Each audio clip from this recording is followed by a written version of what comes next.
Good day sa inyo mga tropa at kamusta kayong lahat at matagal-tagal akong hindi nakapag-share sa inyo about sa ating Marvel 125. So makikita nyo dyan mga tropa ay binaklas ko aking headlight.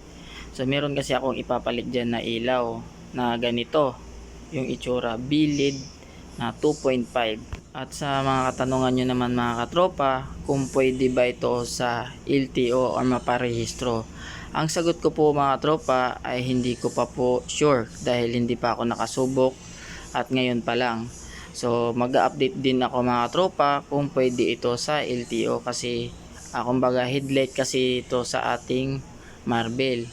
So kailangan talaga nila ay stock. So ang gagawin ko mga tropa, hindi ko siya tatanggalin at ipupunta ko siya sa LTO pag nagparehistro ako soon.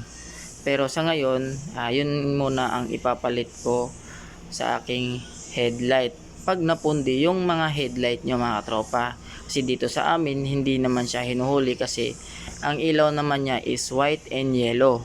So required naman din po yan. Pasok naman po siya. Doon lang talaga tayo magkakaaberya pag sa paparehistro.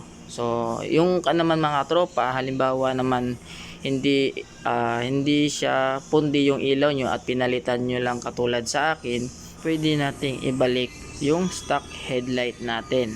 So ganyan kaganda mga tropa ang naisip natin pag once na hindi siya required sa LTO.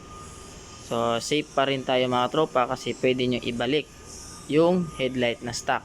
Inuulit ko po mga tropa. At dyan mga tropa ay pinipilit kong tanggalin kaso napakahirap mga tropa kasi need talaga siya ng heat gun. Hindi mo siya matatanggal ng mano-mano kasi masisira siya. Yung tulad dyan na pinagtutusok ko, pinagsusungkit ko ay nabasagan tuloy ako ng lock.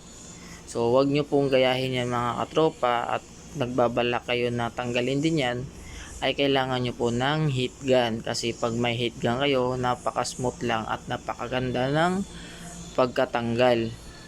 Para pa rin siyang stock kasi masikip pa rin siya. Kailangan talaga ng heat gun. So inulit ko mga tropa, wag nyong gawin yung tulad dyan sa ginawa ko. So natanggal ko naman yan mga tropa dahil nanghiram na ako ng heat gun sa bayaw ko. At kung may mga sira kayong cellphone mga tropa tulad ng LCD, push button, tawag doon yung saksakan ng charger at kung ano pa, ay pwede nyo pong i-PM itong Facebook page ng bayaw ko. At dito naman mga katropa sa ginawa ko, mabalik tayo. So ikat ko muna to mga katropa dahil masyadong mahaba yung video natin. At humihingi na ako pasensya mga katropa dahil naghihingalo na ang aking cellphone. Kaya chinarge ko muna, kaya hindi ko muna maipakita yung paano ko siya hinitgan. Pero pag sinubukan nyo mga tropa, pag hinitgan nyo rin po yung headlight nyo, malalaman nyo po na madali lang po siya tanggalin.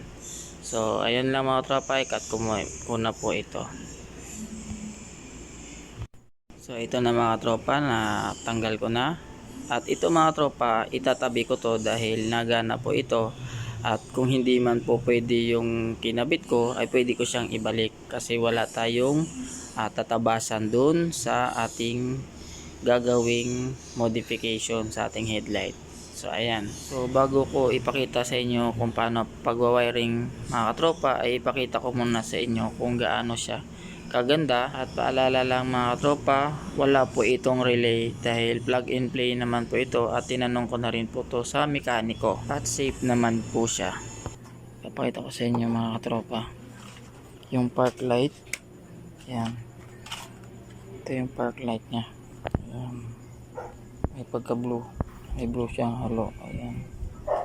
Tapos yung low nya, yan yung low.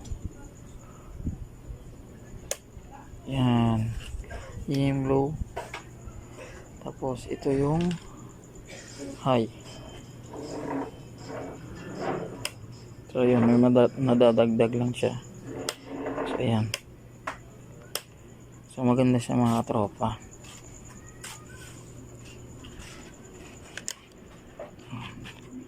So tandaan nyo lang to.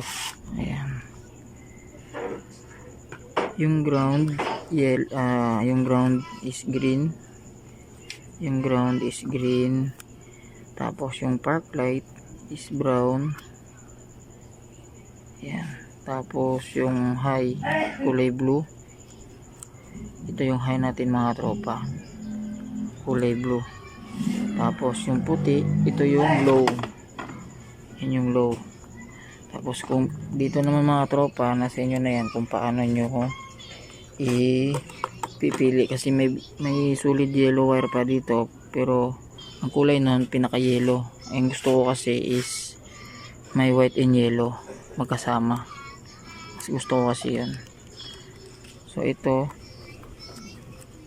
yung high ko, ginawa ko yung ito. Itong white na to sa mismo ito sa ilaw, white and yellow to. Ito white and yellow. Tapos yung kanya, yung ground naman ito itim. Ayan, itim, kulay itim.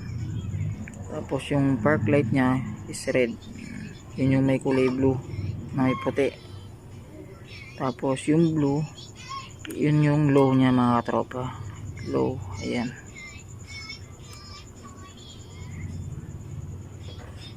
Ayun, pag nagtanggal kayo nito mga katropa, napakahirap kasi kailangan nyo ng heater, heat gun.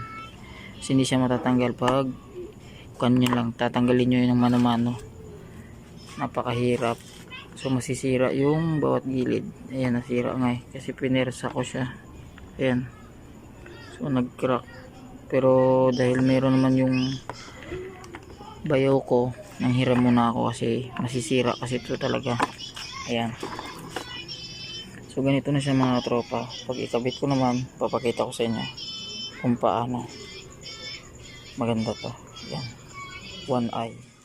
So ito na siya mga tropa. So makikita nyo dyan mga tropa na nilagay ko siya sa front ng ating lens. Kasi nilagyan ko ng glow stick yan sa taas, bawat gilid, para hindi siya matanggal pag umaalog-alog. At nilagyan ko pala yan mga tropa ng stopper na Sintra board. Tapos nilagyan ko lang siya ng Pilox para itim. Mas maganda siya para hindi siya kitang-kita sa loob. So ayan, ganyan yung itsura niya pag naglagay din kayo niyan.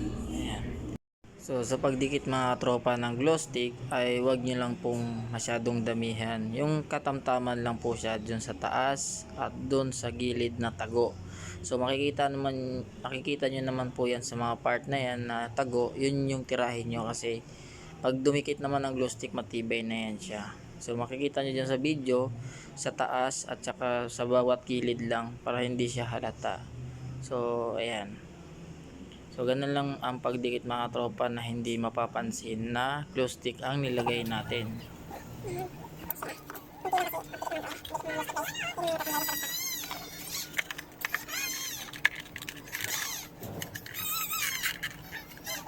Yan siya guys.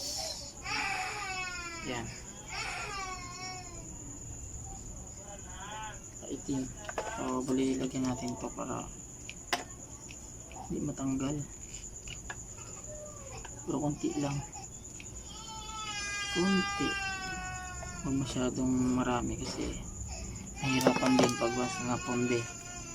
So yan, konti lang. Nilagyan ko bawat gilid. Dito. Yan o. Ito. Tsaka to. Yan. So tara. Tara natin to. Lagay na natin. So wala na itong dikit-dikit guys. Yan mga katropa. Yan. Rekta na natin to. Yan. May lock naman siya eh. Yan. Mga lock. Oh bakit? Away ka mama mo?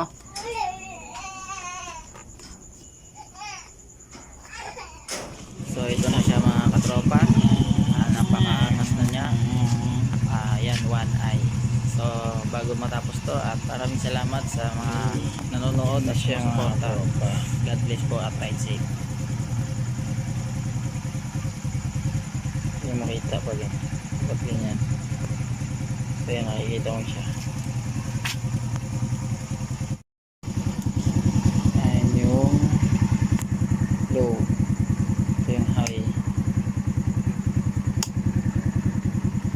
Okay.